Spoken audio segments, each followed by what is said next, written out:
Linha de Frente. Olá! Está começando agora mais um Linha de Frente neste sábado. Seja muito bem-vindo, muito bem-vinda. Eu sou Beatriz Manfredini e agradeço a todos a companhia desde já. No programa de hoje, nós falaremos sobre os assuntos que ganharam destaque nesta semana. E para me acompanhar nesse debate, eu recebo, claro, a nossa bancada feminina, composta hoje da Thaís Cremasco, que é advogada, a Mariana Orengue, economista e doutora em finanças, Cíntia Nunes, que é jornalista, advogada e professora, e também a Luciana Gaston, advogada. Meninas, boa tarde, muito obrigada mais uma vez por comparecerem aqui ao Linha de Frente. A gente vai falar hoje de política, de polícia, de organizações criminosas, de política internacional, tem muito assunto pela frente, então fica por aqui. Eu começo falando de um dos assuntos que tem gerado preocupação de saúde pública, principalmente, né? A Polícia Federal e o governo do estado de São Paulo entraram em um impasse nessa semana a respeito das investigações sobre bebidas contaminadas com metanol. As intoxicações chamaram a atenção das autoridades após um crescimento no número de casos, especialmente aqui no estado de São Paulo. Em coletiva de imprensa sobre o assunto, a Polícia Federal e o Ministério da Justiça destacaram que há a possibilidade de o problema estar conectado com o primeiro comando da capital, o PCC. Já a Secretaria de Segurança Pública paulista descartou evidências de relação com a organização criminosa. Aí eu vou começar o debate chamando a Luciana para a gente falar um pouco e queria depois também passar para as meninas, temos várias advogadas aqui na bancada, um pouco dessa relação e do que aconteceu nessa divergência entre Polícia Federal e Secretaria aqui de Segurança Pública. Muita gente falou que é algo só político, Lu, é mesmo? Ou tem alguma coisa ainda que não está completa nessa investigação? O que dá para a gente falar? Boa tarde a todos. Eu tenho a seguinte impressão. Nós temos o Tarcísio que está no olho do furacão, porque até então ele era pré-candidato aí nos bastidores a presidente da República, depois ele se afastou falando que não vai ser, negou como sempre.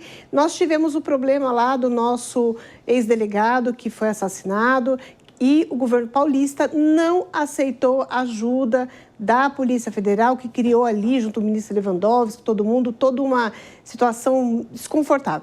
Agora, você falar que o PCC, que não é uma organização criminosa, a meu ver, é uma máfia, estaria envolvido nesse problema todo, eu acho que seria um certo amadorismo por parte deles, porque eles vão colocar em risco vidas que podem chamar mais ainda atenção para eles. Então, essa história toda, a meu ver, eu entendo num primeiro momento, em que pese, eu sei que muitas pessoas pensam o contrário, o nosso governador Tarcísio está, sim, correto, porque eu acho muito precoce. Ontem, durante a semana, eu conversei com um delegado da Polícia Federal, colega meu de um curso, e ele falou, olha, nós temos aí uma situação ocorrendo que ainda não há uma investigação formal que diga, até então, quando eu conversei com ele, que possa afirmar que haja alguma ligação. Eu acho que precisa ser melhor investigado. Fato é, muitas vidas acabam sendo colocadas expostas. Durante a semana, na cidade de Barueri, foram apreendidas 124 mil garrafas de vodka falsificadas. E a gente tem um problema muito sério, que é o quê? A ausência de controles, de regras. Quando a gente fala no governo, a gente tem que ter uma fiscalização em cima de todos esses estabelecimentos que vendem e colocam à disposição no mercado esse tipo de bebidas. Agora, em relação ao Tarcísio, uma coisa fato, há todo um desconforto entre Planalto e o governo paulista. Temos que aguardar um pouco mais para entendermos o que vai acontecer. Bom, e também queria perguntar a opinião da Thaís sobre esse mesmo assunto, se essa divergência significa alguma coisa, como é que você vê isso, Thaís? Bom, não está na hora de divergir, né? Numa situação como essa, não ter uma convergência para a investigação e ficar nessa disputa de narrativa, quem ganha é o possível crime organizado, seja o PCC ou qualquer outra forma, porque essa questão do metanol envolve pelo menos 7 possíveis crimes, desde tentativa de homicídio, a depender, até falsificação, adulteração de substâncias. Então, não é um momento de divergência, de separação. Enquanto as investigações não estão concretizadas, tudo é possível. Então, Então, essa ideia de divergência, de discussão e disputa de narrativa é uma coisa que só enfraquece e coloca a população ainda mais em risco. Então, eu acho que é um momento de união, de tratar a pauta com seriedade, porque envolve uma questão de saúde pública e uma série de crimes que possam estar envolvidos dentro dessa situação, né, dos casos dessa questão do metanol. E aí, Cíntia, inclusive, né, a gente comenta essa divergência no dia em que o governo federal chamou a coletiva de imprensa para falar sobre isso nessa semana.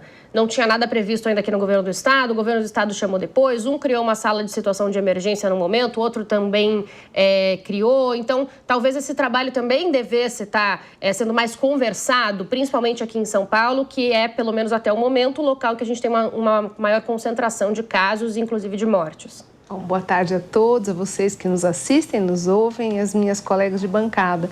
Realmente concordo, primeiramente, completamente com as minhas colegas aqui. Não é hora de divergência, porque se trata muito mais do que uma questão de esquerda, de direita. Aliás, esse discurso, como bem se disse, ele acaba enfraquecendo o que precisa ser fortalecido, que é o momento de uma investigação conjunta, são vidas, né? E aqui não está matando quem é de direita, quem é de esquerda, não tem nada a ver com isso. Isso se trata exatamente de uma questão de saúde pública.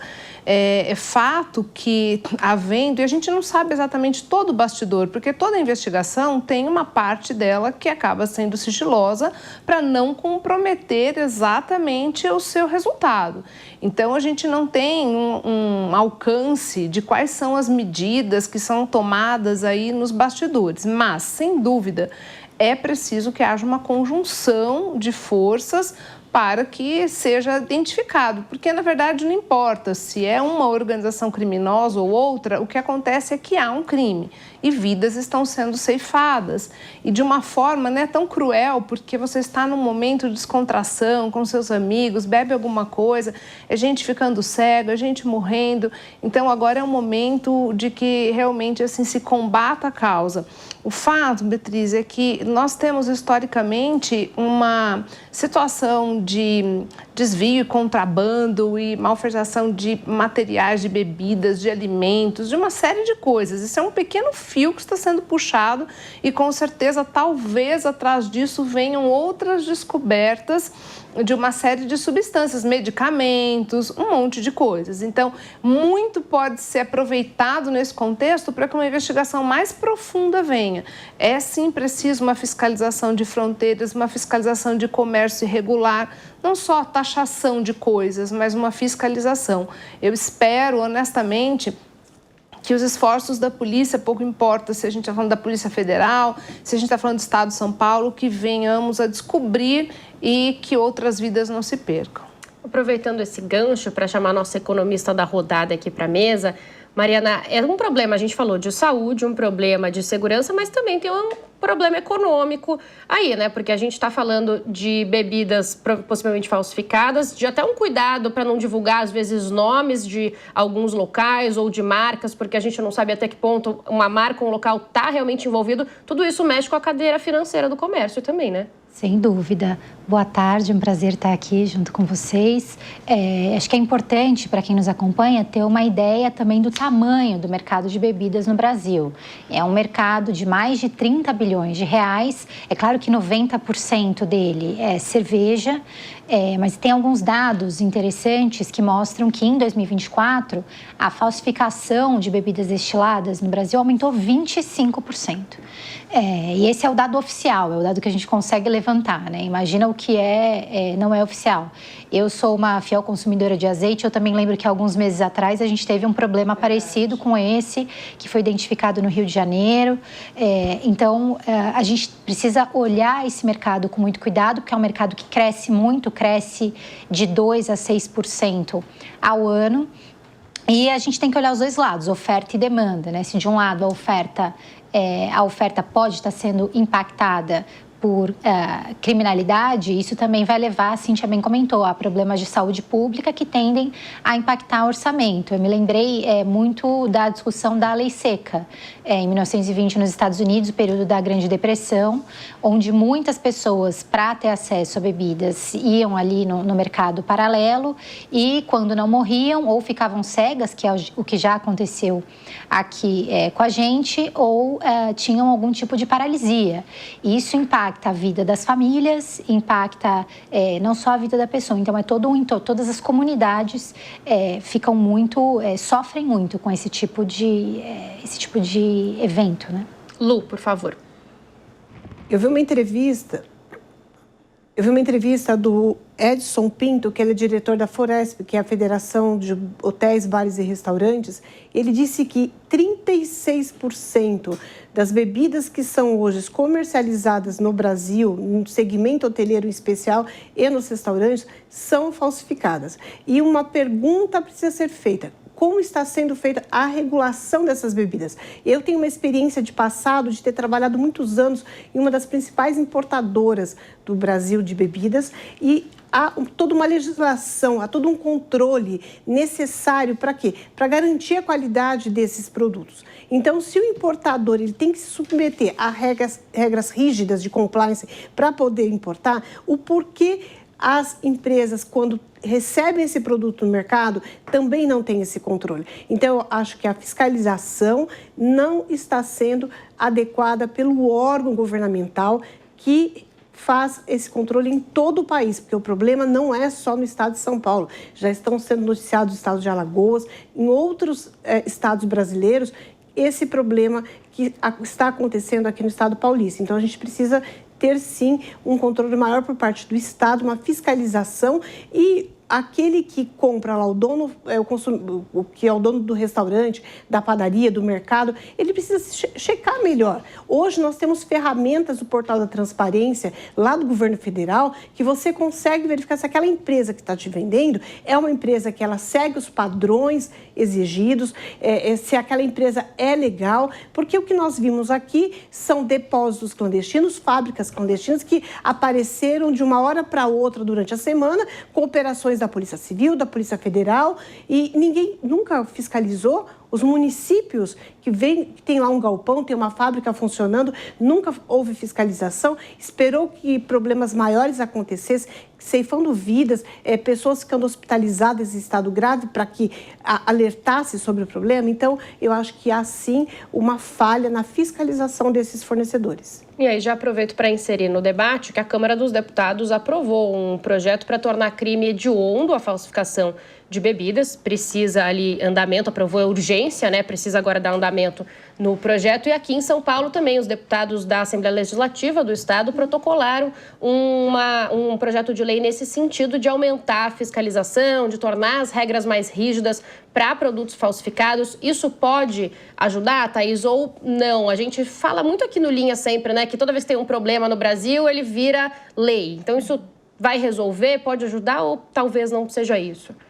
Muito embora eu entenda a importância de legislações protetivas e também que falem dos problemas, tentem resolver problemas antes deles escalarem para algo maior, eu também critico muito o número de legislações, o número de burocracia, se nem o simples é colocado em prática. Então, eu me uno à fala da Lu nesse sentido. Então, não adianta termos legislações super burocráticas, uma série de coisas para fazer se o básico não é cumprido. Então, essa questão dessa falsificação, adulteração, não é nova. Já acontece há muito tempo, existem uma série de leis, como eu falei aqui, envolvem mais de 7 crimes, essa dinâmica, mas o mínimo não é colocado em prática. Então, não sei se a gente precisa de novas legislações. Nós precisamos que as legislações existentes sejam levadas a sério, que não haja um jeitinho, que não haja uma forma de não cumprir a lei e ir pela irregularidade para chegar no objetivo. Então, o problema do Brasil não é criar novas leis, mas sim exigir que as legislações existentes sejam cumpridas. Mariana, se pegar no bolso, pode fazer diferença? Normalmente, a gente acha que é assim que funciona, né? Com certeza. E a gente sabe que, na medida em que, aí olhando agora pelo lado da demanda, né, na medida em que as pessoas fiquem mais apreensivas em relação a esse consumo fora do domicílio e passem a não comprar bebidas, tem questões correlatas. O alimento, se eu não vou beber, eu também não vou comer, eu vou evitar, eu vou tentar mudar hábitos ainda que temporariamente. Isso pode ter um impacto de demanda, a gente ainda não consegue estimar exatamente qual seria esse impacto, até porque vai depender das investigações, mas a gente está num momento onde a gente já vê aí uma possível desaceleração da economia chegando para o último trimestre. Se a gente tiver uma combinação de um impacto de demanda para o setor de bares e restaurantes, que é um setor importante aí para a dinâmica da economia, sem dúvida não vai ter gente muito feliz com isso, não. Agora, antes do próximo assunto, a gente começou falando um pouco do PCC e aí, Cíntia, te pergunto também dele para a gente finalizar essa parte do linha de frente. A gente não tem ainda exatamente, né, se tem relação ou não, mas a gente teve essa divergência ou pelo menos ali problemas entre o governo federal e do estado em casos recentes que envolvem o PCC. A gente teve a morte daquele delegado, ex-delegado, né, de Polícia Civil Rui Fontes por aqui, inclusive a Polícia Federal, o Ministério da Justiça ofereceram ajuda para São Paulo. O secretário de Segurança, Guilherme Derrite, agradeceu, mas disse que não precisava. Recentemente também naquela operação contra a lavagem de dinheiro, aí no país todo, em postos de combustíveis, também teve ali uma tentativa de disputa de narrativas. Aí eu volto a te perguntar dessa disputa de narrativas e do PCC em si, né? Se a gente tiver algum tipo de comprovação, a gente entra numa linha, de novo, do quão enraizado a organização criminosa, a facção, está na sociedade, né? Olha, Bia, primeiro que não é impossível, porque, como você mesma disse, nós temos a presença do PCC em várias esferas, tanto da política como do comércio, como a organização está infiltrada, não aqui apontando para X ou Y, mas é fato que as investigações demonstram que ela está infiltrada em vários setores. Então, não há nada que coloque assim como impossível que o PCC esteja no pano de fundo disso também. Mas, por outro lado, como também as meninas disseram, é um pouco prematuro dizer-se isso, porque a gente também, até o fato da gente dizer que também não deixa até de ser uma certa propaganda a favor, porque se fala e se fortalece, né? Então, algumas narrativas até fortalecem algumas organizações criminosas. É importante que a gente aguarde o resultado das investigações para saber. Na prática, eu pondero, isso muda grande coisa? Ao meu sentir, não muda, porque o PCC está infiltrado em importantes áreas da nossa sociedade, está. Mas nesse fato, ser ou não ser o PCC, no fim das contas, não modifica a situação o resultado, que são as mortes, que é a questão da saúde. Então, importante, ao meu sentir, é que mais do que nunca, que se deixe de lado eventuais rusgas e questões de ordem política, porque o mais importante aqui é o bem-estar da sociedade. Então, toda ajuda e toda união de esforços deve ser bem-vinda. Se há outros motivos, eu espero que o motivo nunca seja apenas uma questão de vaidades, uma questão política, porque o que está em jogo não é isso. Pode ser qualquer um de nós que eventualmente vai consumir uma bebida e inadvertidamente está aqui hoje e não está amanhã. Bom, agora a gente pula para falar um pouco do Congresso Nacional. Isso porque a Câmara dos Deputados aprovou, na quarta-feira, o projeto que amplia a faixa de isenção do imposto de renda para quem ganha até R$ 5.000 por mês. Além da isenção para esse valor, o texto prevê isenção parcial para quem ganha entre R$ 5.000 e R$ 7.350. Segundo o relator do texto, Arthur Lira, a perda de arrecadação anual com a isenção deve ser de cerca de 31 bilhões de reais. A proposta foi aprovada por unanimidade e vai beneficiar cerca de 16 milhões de brasileiros. Agora, o projeto vai ao Senado Federal e depois precisa ser sancionado por Lula. Lembrando que o texto foi uma promessa de campanha do presidente lá em 2022.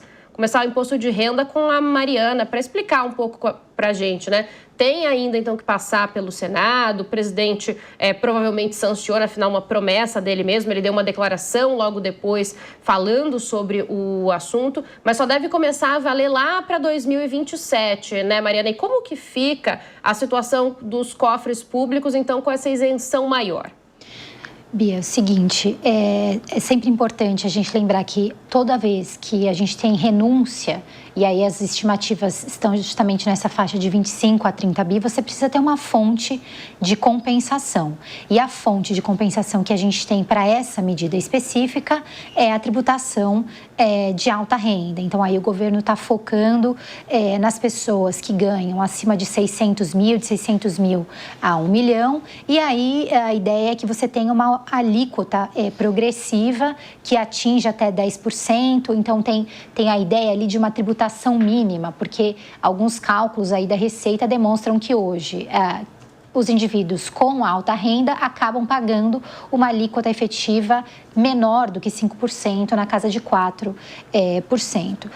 O que é importante a gente olhar dessa medida? Tem o aspecto político e o aspecto econômico. Para o governo, sem dúvida nenhuma, a gente tem aí um ganho importante para o presidente Lula, que vem nessa crescente de popularidade, você mesma comentou, era uma promessa de campanha. Foi aprovado, até com um pouquinho, um aumento ali que era previsto 7 mil, foi para 7.350, mas do outro lado a oposição alega que esse tipo de medida pode levar à fuga de recursos para o exterior e qualquer coisa desse tipo. O que eu acho importante deixar claro aqui, fuga de capitais ela não acontece do dia para a noite. Né? Em geral, o que acontece, na medida em que você tem uma mudança de alíquota, a primeira coisa que as famílias de alta renda vão começar a fazer mais é planejamento tributário. Então, elas vão começar a pensar mais nisso, e aí o Brasil, com acordos bilaterais ou multilaterais para tentar evitar a evasão de divisas, também pode, de certa forma, controlar. O que a gente não pode perder de vista é que mudança de alíquota é importante, é uma pauta aí que beneficiou o governo, mas sozinha tem um impacto redistributivo muito fraco. Todos os estudos acadêmicos que olham para esse tema vão mostrar que os impactos redistributivos, eles só de fato acontecem quando você tem mudança de alíquota, reforma tributária e controle inflacionário. Então, são vários passos que a gente precisa, além do controle fiscal, que é a nossa tecla aqui sempre quando a gente fala de economia, né? Então, a gente não pode perder de vista esse horizonte. Eu acho que, de alguma maneira, o que a oposição tende a pressionar o governo na sequência é a fiscalização. Será que, de fato, as alíquotas maiores vão ser implementadas para as famílias de mais alta renda? Possivelmente é o espaço que eles terão para pressionar o governo nesse sentido. Bom, o projeto foi aceito, ele é aprovado de forma unânime, mas tem, então, uma tramitação. Lu, como é que fica? Pode ter surpresas ainda no resto dessa tramitação, e isso ajuda o presidente Lula, agora pensando já em 2026, porque a gente estava naquela dificuldade ali entre governo federal, o Congresso ainda não andou com anistia, dosimetria, que a gente vai falar daqui a pouco, mas andou com isenção. Qual que é o recado, né, para o presidente Lula? Eu acho que o Lula ganhou força perante a população de massa quando ele fez conseguiu essa aprovação desse projeto da tabela do imposto de renda, porque dizem que no Brasil hoje uma pessoa que ganha R$5 mil é considerada uma pessoa de alta renda diante da maioria da população. O que mais me chama a atenção é que nós temos o líder do PL, que é o Sóstenes Cavalcante, e o capitão Alden, ambos do PL, fizeram uma crítica que vai muito ao encontro do que foi colocado aqui. A questão da evasão de divisas. Eles acham que as famílias de alta renda, que é em torno de 140 mil famílias, vão começar a mandar o seu dinheiro para o exterior e que isso pode aumentar a questão do desemprego. Mas teve uma fala que me chamou muita atenção do Lira, porque ele excluiu da base de cálculo de lucros e dividendos que são distribuídos pelos cartórios aos notários, taxas repassadas ao sistema judiciário. Além disso, lucros e dividendos relativos ao ano de 2025 poderão ser distribuídos até 2028. Ou seja, se nós pegarmos o pessoal lá da área notarial, é o sonho de qualquer brasileiro hoje ser dono de cartório. Porque a maior alta renda não é do Poder Judiciário. Um cartório de uma cidade pequena, todo mês lá o dono do cartório coloca líquido já descontado 27,5% do imposto de renda, uma faixa em 300 e 600 mil reais. E essa pessoa vai ser beneficiada. Então, já que o benefício é para todos, então deveria ter sido excluído. Então, aqui eu vejo que nós temos um problema. Agora, é inevitável que falar o contrário, goste a direita ou não, vai ter que aceitar que isso vai sim reverter em votos favoráveis ao presidente Lula, que já se lançou aí como candidato para 2026. Eu acho que foi uma grande estratégia. Eu vi as falas do ministro Haddad, ele falou que ficou durante 3 anos em discussão do projeto. Eu fiquei feliz porque, assim, ele saiu do anonimato que ele vinha, que nós vimos durante o tarifaço, veio se expor de forma muito boa a colocação dele, porém, a meu ver, eu entendo que para o país a gente vai descobrir um santo para cobrir outro. Como que isso vai ficar? As contas públicas precisam fechar, o Brasil precisa crescer. Nós precisamos aumentar, sim, a arrecadação, mas eu espero que esse aumento da arrecadação ou a diminuição que venha, que nós tenhamos ali, não sou economista, mas nós tenhamos as contas equilibradas, pensando no desenvolvimento, porque o Brasil este ano parou em face do 8 de janeiro, a indústria não aguenta mais, nós tivemos tarifaço de Trump, temos lá a Magnestic em face do ministro Alexandre de Moraes, que também prejudicou, e as empresas estão pagando muito caro e, consequentemente, quem vai pagar a conta vai ser o trabalhador, a população no final. A Lu citou a fala do ministro da Fazenda, Fernando Haddad. Ele comemorou no dia seguinte, dizendo que foi um golaço da Câmara a aprovação. Diz que o texto não deve ter nenhum tipo de problema no Senado. E o presidente Lula, até separei aqui, ele disse que essa aprovação do texto corrige uma grande injustiça. Enquanto a Lu falava, eu via a Thaís e a Cíntia assim, balançando a cabeça, sinalizando. Então, vou pedir também a opinião delas. Thaís, por favor.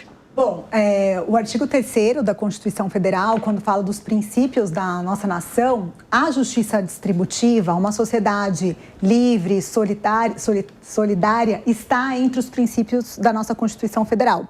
Então, a justiça distributiva, essa justiça tributária é muito importante, é um princípio da nossa Constituição. Então, quem não gosta, quem é contra a taxação dos super ricos é contra o que a própria Constituição Federal prevê como princípio da nossa nação.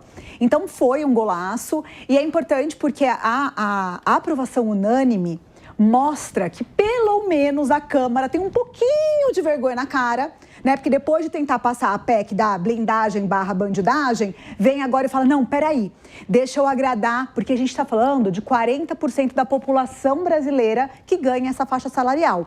Então, sim, foi um golaço, uma aprovação super importante que vai beneficiar as pessoas e vai, assim, na mesma onda do que a própria Constituição Federal fala, justiça tributária, divisão, aqui não é sobre comunismo, sobre socialismo ou capitalismo. Somos uma sociedade capitalista, como tem que ser, mas uma sociedade capitalista que defende a justiça e a igualdade.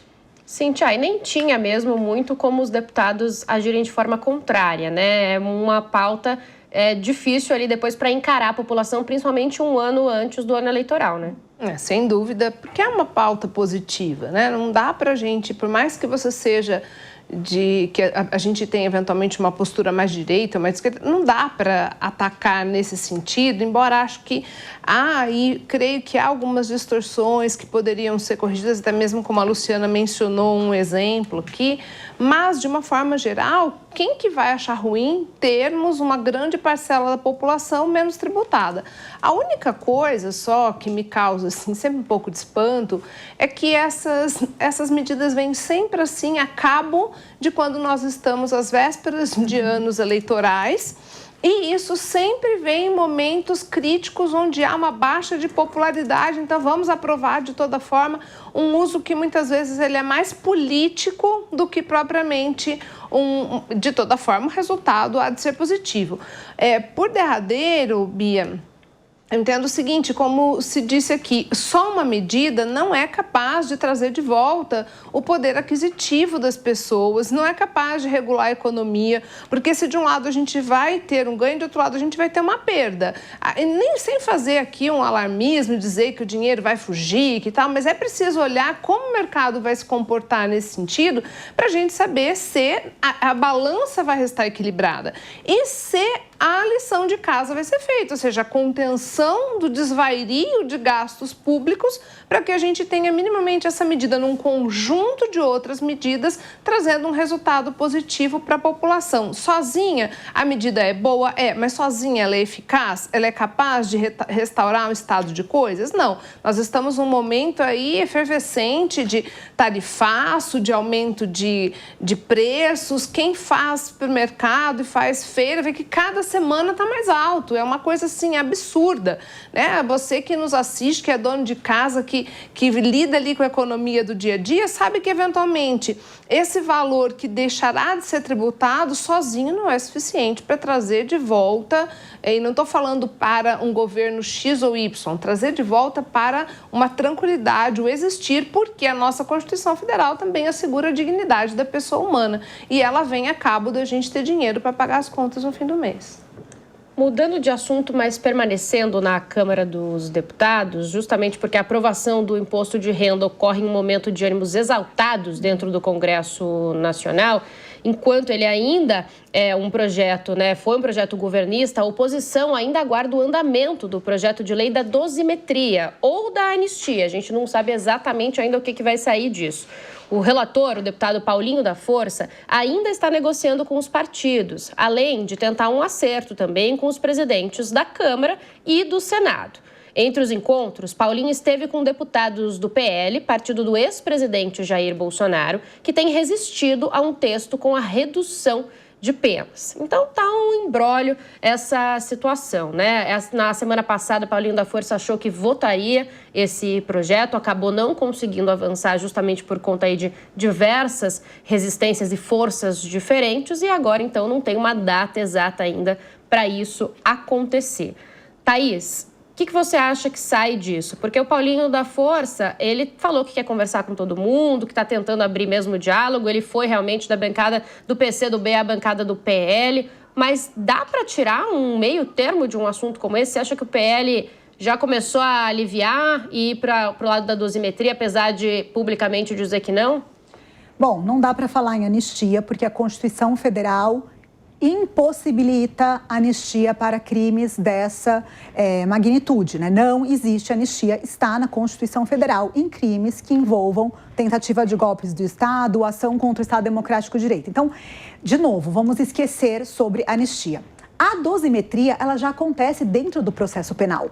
Toda vez que o juiz vai dar uma pena, ele já usa a dosimetria para determinar qual é a pena. Daí, o Poder Judiciário determina qual é a pena, e daí o Congresso vem querer discutir, invadindo o Poder Judiciário, de como deve ser essa pena. Então, para além do risco de termos uma impunidade, um perdão ou um alargamento de uma punição que já foi dada pelo Poder Judiciário, a gente pode ver uma invasão entre os poderes, o que eu acho absolutamente grave num país que já sofre tanto com a questão da impunidade e um desrespeito com a separação dos poderes. Então, eu acho extremamente grave pensar sobre isso. A dosimetria já existiu no momento em que a pena foi dada pelo Poder Judiciário, que é quem deve dizer qual é a pena do agressor ou dos agressores. Eu acho um péssimo precedente para a justiça brasileira. Bom, me parece que o assunto vai ficar mesmo, pelo menos por enquanto, para um outro momento, para a semana que vem, para outra. Isso porque Paulinho da Força também tenta, como a gente falou, conversar com o Senado Federal. Davi Alcolumbre já tinha colocado, o presidente da casa, que era contra um projeto do tipo, que colocaria um outro tipo de projeto, pelo menos. E a relação entre Hugo Mota, presidente da Câmara, e ele, Lu, não está muito legal também nesse momento. Depois da PEC da blindagem, Davi Alcolumbre barrou ali, agora pode ter uma atitude talvez parecida sobre dosimetria ou qualquer coisa similar, Eu acho que vai ser uma retaliação de todos os lados, porque virou palco eleitoreiro antes da época, um ataca de um lado, outro ataca de outro lado, aí a gente tem lá o líder do PL, agradece o Paulinho, como ele fez o Sócrates, mas ao mesmo tempo ele quer uma anistia ampla e geral. A realidade é uma só.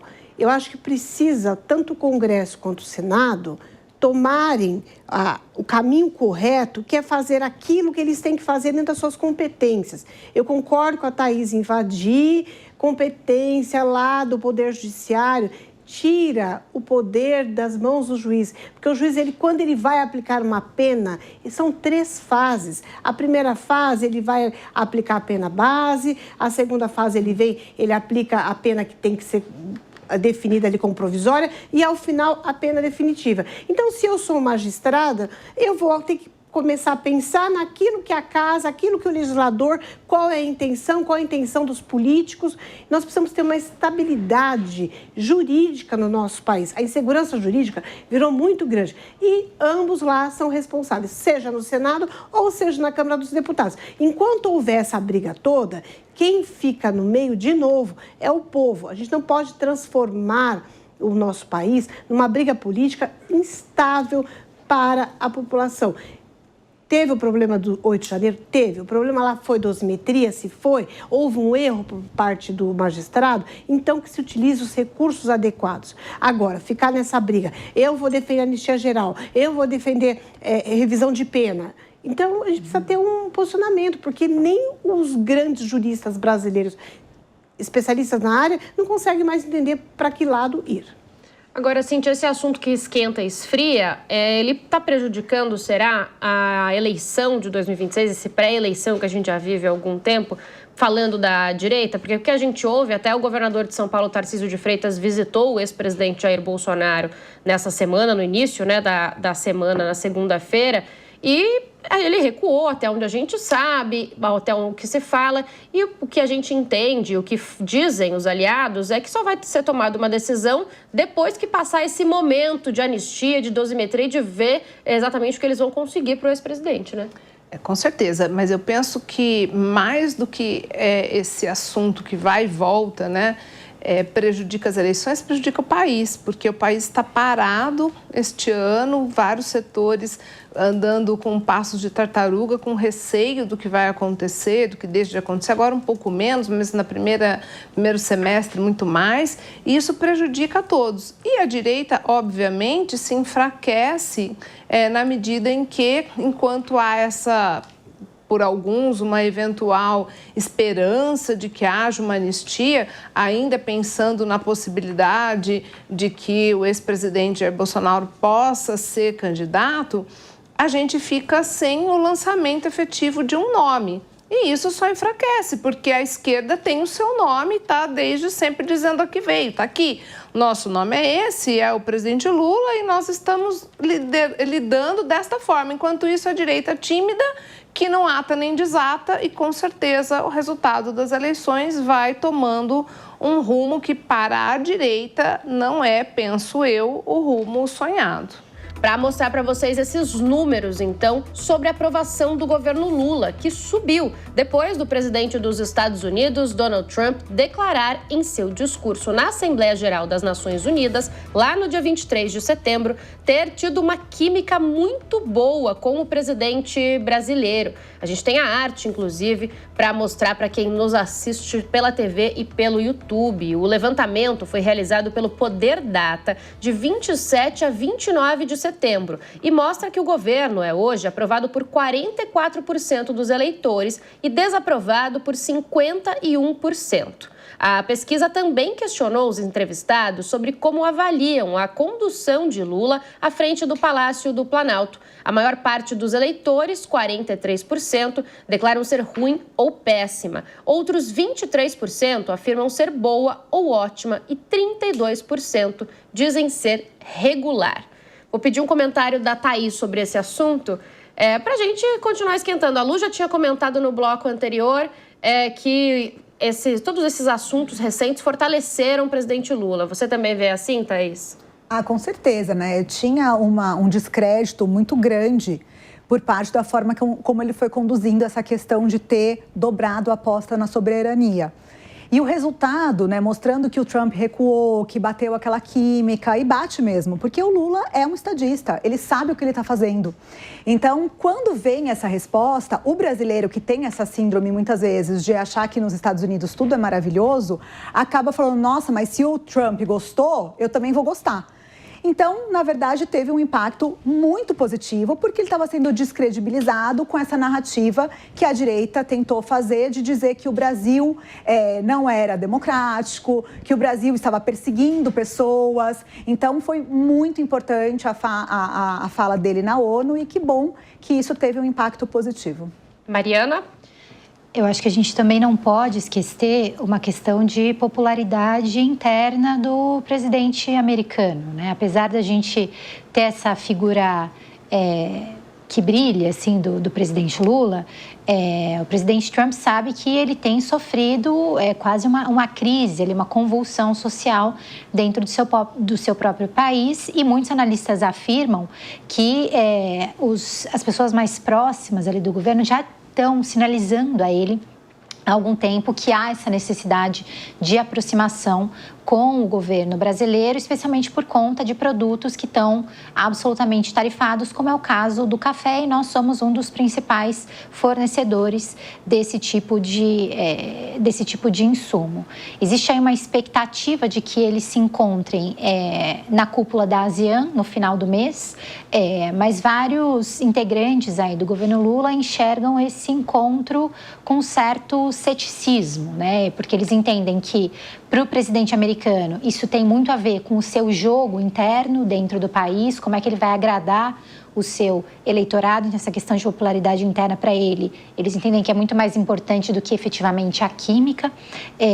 Já teve uma ligação, uma conversa, né, do Geraldo Alckmin com o secretário de Comércio americano, então há uma tentativa de amaciar, como eles dizem, né, essa relação, então a gente não pode perder isso de vista também. Como é que fica, hein, Lu, isso para a direita? Por exemplo, a gente tem, né, o deputado federal Eduardo Bolsonaro ali, é muito apoiado no Donald Trump, e em ações a gente vai falar agora também da Lei Magnitsky, mas também outros agentes ali apoiados no presidente norte-americano. Se esse encontro for bom, for proveitoso para o presidente Lula? A realidade é única, só tem uma. Lula cresceu, sim, após a fala do presidente Trump. Não podemos esquecer que ele não é estadista. Eu discordo quando a Thaís fala que ele é estadista. Ele é um populista e, como tal, ele sabe muito bem explorar o cenário pelo qual ele foi colocado.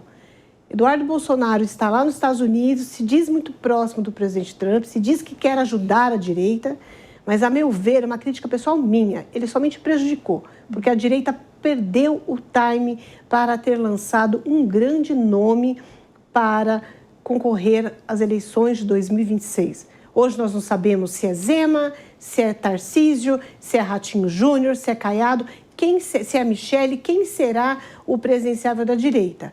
Nós não podemos esquecer que em um país democrático a gente precisa de participação da população, a população precisa conhecer. Então, hoje, a gente não sabe quem é, muitas pessoas não têm acesso a esses candidatos que são do centro-oeste para baixo. A gente sabe que o Nordeste são os estados que acabam elegendo o presidente, e esses estados não estão sendo explorados pela direita. Então, ou a direita acorda, ou a direita, mais uma vez, vai entregar de bandeja as eleições de 2026. Cíntia também queria falar. Eu queria complementar uma situação. Veja, eu particularmente torço para que dê certo. Por quê? Porque eu sou brasileira. Então, eu, apesar de não ter uma tendência à esquerda, me considero mais um centro-direita, eu torço para que dê certo. Porque eu vivo aqui. E eu não posso viver esperando o dia que trocar o presidente, porque eu quero que meu país seja bom para mim, seja bom para todo mundo. Então, seria uma hipocrisia, um egoísmo eu dizer, tomara que dê tudo errado. Só que o que eu pondero, já tenho falado isso, até semana passada comentei a respeito disso, uma fala de 30 segundos de uma química ainda não trouxe resultado nenhum. O Trump não deu um passo para trás. Então, a hora que o resultado acontecer, a gente comemora. E veja, eu não torço contra esse resultado. Mas, por hora, não tem resultado nenhum, pelo menos ao meu sentir. Um resultado político, sim, mas um resultado para a economia, ou que o Trump tenha retirado tenha recuado, não vi nada nada absolutamente nesse sentido. Tomara que aconteça. E ainda nesse universo do presidente dos Estados Unidos, do presidente Lula, o Supremo Tribunal Federal e a Advocacia Geral da União rascunham uma minuta de um projeto de lei que proíbe que empresas e instituições financeiras cumpram no Brasil embargos determinados por países estrangeiros que violem a soberania nacional. O texto é uma resposta às sanções dos Estados Unidos sobre o ministro Alexandre de Moraes e família no âmbito da Lei Magnitsky. Os autores da minuta, inclusive, já teriam conversado sobre o assunto com o presidente Lula e também o presidente da Câmara dos Deputados, Hugo Mota. Então, a gente fala bastante desse assunto aqui já nos últimos tempos e faria sentido isso, meninas, é possível colocar uma lei que barre, então, o que está vindo atingir o Brasil? Thaís, explica um pouco para a gente, por favor. Com certeza, é uma forma de proteger a soberania nacional. A Lei Magnitsky foi aplicada totalmente incorretamente. Não há uma pessoa que defenda, porque não houve uma violação de direitos humanos.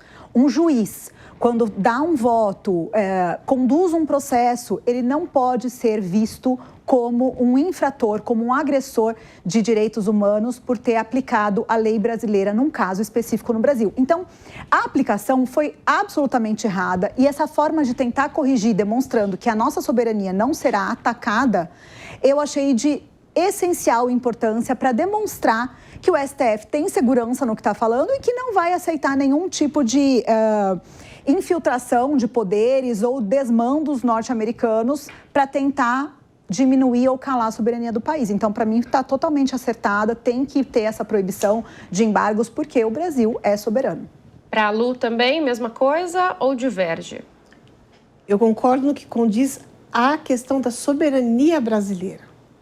No entanto, não dá para brincar com o presidente Trump, que colocou todo o seu arsenal bélico aqui no nosso vizinho Venezuela e que, através da sua secretária de Estado, já disse que o Brasil pode sofrer sanções outras. E aí, que sanções outras são essas?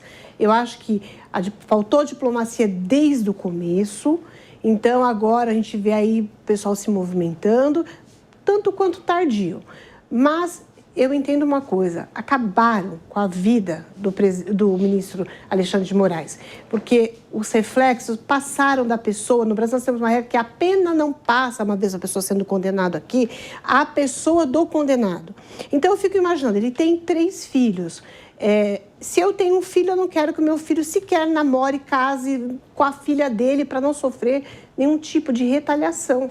Então, o prejuízo vai além da questão econômica. Atingiu a esfera da vida privada do ministro. E isso é muito triste. Então, eu entendo, sim, que tem que haver uma negociação. Agora, querer chegar e falar não vai cumprir, não vai fazer, tudo bem, alguém vai pagar essa conta.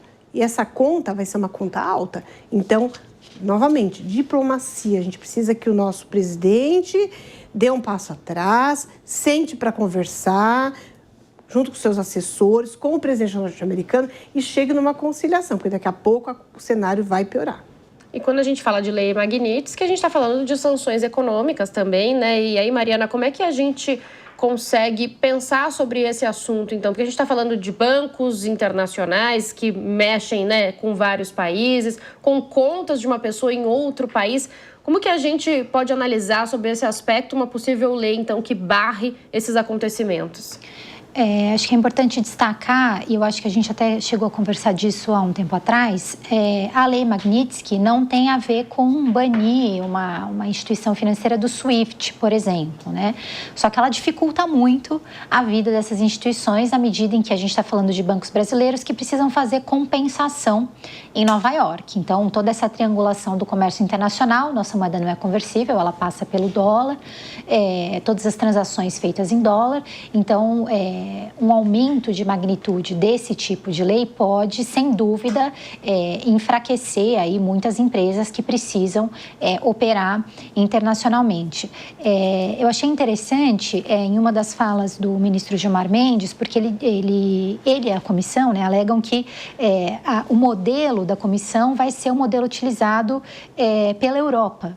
E quando a gente pensa no modelo da Europa, existem muitos relatórios, inclusive o Parlamento Europeu encomendou um estudo sobre a efetividade de sanções do tipo Magnitsky, quando você considera o objetivo efetivo, né? Porque a gente está falando de uma lei que é para ser utilizada contra indivíduos ou países que violam direitos humanos, e um dos canais é justamente o canal econômico. O relatório está disponível online, quem quiser pode acessar, o relatório de junho, como eu falei. E eles são muito claros. O impacto econômico para o indivíduo, efetivamente, especialmente quando a gente está pensando na Rússia, que foi a maior magnitude, foram mais de 170 pessoas que sofreram as sanções, o impacto econômico acabou sendo, no médio prazo, irrisório, porque isso não impediu essas pessoas de continuarem com as suas atividades. Apesar da gente falar muito da questão de soberania, quando a gente pensa da Magnitsky, a gente também não pode esquecer assim dos riscos que uma lei anti-embargo podem trazer para o Brasil, atração de capitais, por exemplo, de fontes ilícitas, né? A gente claramente não quer que o Brasil se torne esse tipo de local, mas eu acho que é importante destacar, né, que a Magnitsky, a aplicação da Magnitsky aqui no Brasil nesse momento, ela é resultado de um processo que vem acontecendo ao longo dos últimos 20 anos pelo Brasil e pela União Europeia, desde lá do Tratado de Maastricht, onde se forma a União Europeia, já existe essa ideia de aplicação de sanções com efeitos econômicos. A diferença é que isso tomou uma proporção muito grande. Desde 2002, após ali os ataques de 11 de setembro, aumentou 8 vezes a quantidade de sanções que os Estados Unidos impuseram a indivíduos, organizações e países. Então, ela faz parte de um jeito de pensar o mundo, né? Agora, Cíntia, para a gente fechar esse assunto, a gente falava já há algumas semanas da possibilidade de novas sanções. Será que a discussão de um projeto de lei como esse pode ampliar ainda essa possibilidade? Eu acredito que há sim esse risco. Por que há esse risco? Porque apesar da química supostamente rolada ali, a gente ainda não viu nenhum movimento em sentido dos dois lados, tá? E não fazendo uma crítica só ao presidente ou só ao Trump, não houve nenhum lado, mas do nosso lado, principalmente, a gente tem que ter, pensando no nosso interesse, uma busca por uma solução que seja uma solução pacífica. O que dá a entender que, diante dessa vista, desse movimento por uma medida para barrar esse tipo de punição, a gente percebe que nós estamos temendo novas medidas, né? Que a alta cúpula do Poder Judiciário está temendo novas medidas, inclusive, de alguma forma, não vou dizer de maneira injusta, mas até, entre aspas, legisla no seu próprio favor, né? Com receio de ter essas imputações. Então, neste momento, se tudo estivesse tão calmo, não haveria esse tipo de movimentação. Então, sim, tendo em vista até a postura do Trump, tendo em vista como ele tem agido em relação às questões que entende ser razoáveis aí, politicamente, há sim esse risco. Eu entendo que, em termos de soberania, é importante, sim, porque, de toda forma, nós temos que salvaguardar a nossa soberania. Mas eu não sei até que momento isso vai ser, inclusive, Bia, útil, porque como é que a gente vai impedir, eficaz, né? Como é que a gente vai impedir empresas americanas, ainda que sediadas aqui, de cumprir determinações americanas? Então, talvez a gente não tenha uma eficácia, inclusive, dessa medida. E agora, nos nossos minutinhos finais de linha de frente, a gente continua falando dos Estados Unidos, mas aí de um assunto mais local. O governo norte-americano entrou em paralisação na última quarta, depois que legisladores e o presidente do país, Donald Trump, não conseguiram aprovar no Congresso um projeto orçamentário para as agências federais. O shutdown, como é chamado, o apagão ou paralisação, parou o trabalho em diversos departamentos pela 15ª vez desde 1981. Com o governo impedido de gastar, milhares de servidores públicos serão colocados em licença, enquanto outros que trabalham em serviços essenciais podem ter os salários suspensos. Trump chegou a dizer que poderia fazer, abre aspas, coisas ruins e irreversíveis, fecha aspas, como demitir servidores e encerrar programas ligados aos democratas se o shutdown ocorresse. Os democratas e os republicanos têm discutido sobre de quem seria então a responsabilidade nesse assunto. Vou começar a girar mais rápido dessa vez, meninas. Temos 5 minutinhos, mais ou menos um para cada uma.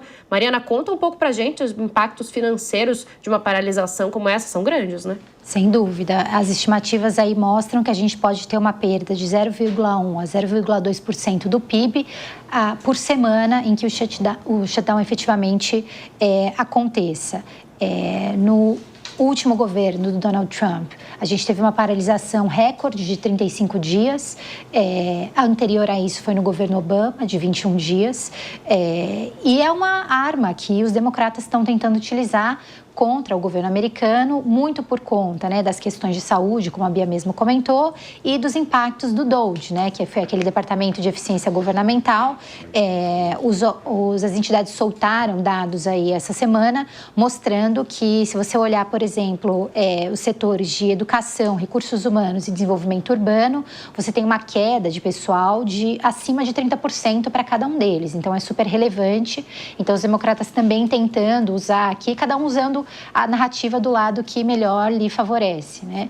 E o presidente americano, claramente, ele se posicionou essa semana dizendo que isso é uma oportunidade para que ele possa fazer uma nova rodada de demissões. E as pessoas que trabalham nos serviços essenciais, elas podem ficar ali muitas vezes sem receber os seus salários, e apesar delas receberem depois, dificilmente essa recuperação econômica acontece de forma tão linear, né?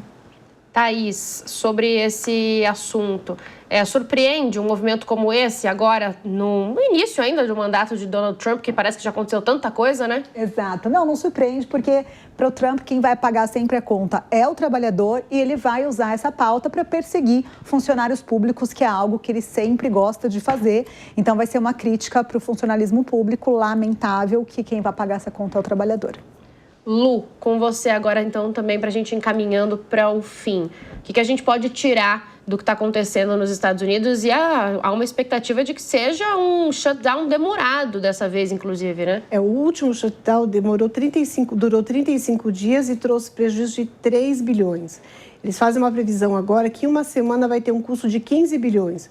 A gente precisa saber, ele quer reduzir a máquina americana, o número de servidores, ele quer reduzir a carga tributária norte-americana, ele quer tentar um terceiro mandato, porque ele compareceu no evento de líderes com o boné escrito Trump 2028, afrontando a própria Constituição norte-americana. A gente precisa entender qual que é o cenário que ele está construindo, mas que os reflexos vão ser muito ruins para a economia americana. E Cíntia, para a gente fechar também sobre esse assunto. A única coisa que é interessante aqui é pensar que nenhum país está isento, né, de uma quebra interna. É curioso, porque até a Thaís disse aqui, muitas vezes o brasileiro endeusa o que acontece nos Estados Unidos, mas veja, em nenhum lugar há um consenso. Mesmo um país com uma economia forte, toda a movimentação de um presidente nem sempre vai agradar a população, nem sempre vai agradar o corpo político. E o que a gente percebe é que estamos todos, no fim, somos todos humanos, estamos sujeitos a essas, não vou dizer rivalidades, mas muitas vezes posicionamentos distintos. É lamentável sempre que na briga dos gigantes, infelizmente, quem acaba pagando o pato é realmente a população, tanto lá quanto cá, e quer dizer em qualquer lugar do mundo, infelizmente é assim que acaba acontecendo. Então, dos Estados Unidos, nesse sentido, a gente fica de espectador para esperar o que vai acontecer. Como a Lu bem disse, o que será que Trump pretende? Só as cenas dos próximos capítulos efetivamente nos mostrarão. Sobrou uns 30 segundinhos, eu vou terminar então com a Mariana para a gente fechar também falando de economia. Então, só as cenas dos próximos capítulos mesmo, tem bloqueios vindo já acontecendo e que podem durar bastante, né? Eu acho que a gente não pode perder de vista uma questão muito importante para o mercado financeiro, que é a divulgação de dados. O Federal Reserve, que é o Banco Central americano, cortou recentemente a taxa de juros e existe uma ansiedade aí em relação à divulgação dos dados de payroll, de vagas de emprego, para a gente saber o que estava acontecendo. Em setembro, possivelmente não teremos essa informação. Sem isso, a gente não consegue ler o cenário, não consegue fazer projeção adequadamente e pode ter uma possível realização de lucros no mercado de renda variável. Hoje, os índices operaram ali em relativa estabilidade, mas alguns investidores já ficam relativamente cautelosos. Para o Brasil, isso pode ser até benéfico, porque a gente poderia ter até uma depreciação cambial adicional e uma entrada de fluxo aqui no Brasil, mas nada é certo, né? A gente também tem as nossas questões internas para cuidar, então acho que é importante monitorar isso também. E, claro, vamos monitorar e acompanhar as cenas dos próximos capítulos por aqui no Linha de Frente. Até lá, eu agradeço a presença das meninas neste sábado. Já convido elas também para voltar num outro sábado. A gente está sempre aqui às 6 horas da tarde com uma bancada com mulheres super mega qualificadas. Agradeço muito a companhia de vocês. Um ótimo final de semana. A opinião dos nossos comentaristas não reflete necessariamente a opinião do Grupo Jovem Pan de Comunicação. Realização Jovem Pan.